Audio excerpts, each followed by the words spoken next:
Bev Anderson is concerned for families who may not have childcare come January. They could be added to a wait list that already has numbers in the hundreds. She's also afraid that she could be out of a job, as Purcell Preschool may have to close its doors. Families are distraught.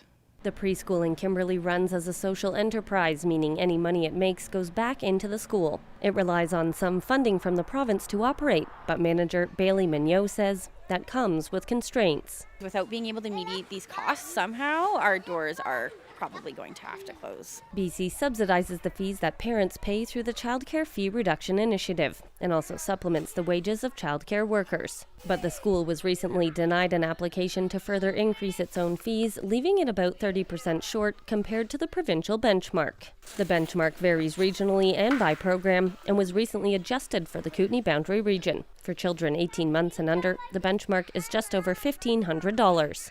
Purcell was only approved for $1,210. They're not sure why they weren't approved for the whole amount. In a statement to CBC News, the Ministry of Education and Childcare said that annual fee limits vary depending on the location of the provider, the type of care, and the age of the children. The ministry says staff are, quote, working with the childcare provider to better understand the situation and provide options to ensure they can continue providing this vital service.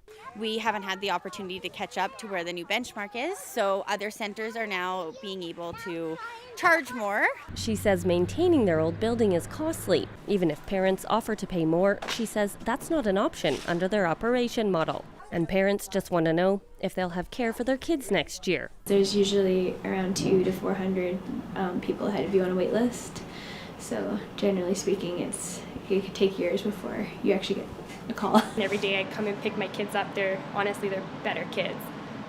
So yeah, the potential of losing Purcell has been very hard for our family. According to the city, Kimberley has 3 other childcare facilities, only one of them with an infant-toddler program. And the province is nearing completion on a brand new facility that's part of the Childcare BC New Spaces Fund. It's not clear when it will open. It will have space for more than 140 kids, and while it will alleviate some of the wait lists in Kimberley, it will also need to be staffed with early childhood educators. If they have a waiting list that is over 100 or 200, and ours is that as well, and we have children in our care, and these other facilities have children in their care, how does it affect those families if the ECEs decide to move and apply for a position over there? Staff and parents say the situation speaks to another issue, a shortage of childcare workers in BC. Even though I am an ECE and I've been called lots to come to work, I'm just unable to because I don't have childcare.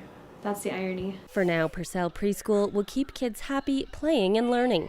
But for how long? They're not sure. Bullock, CBC News, Kimberley.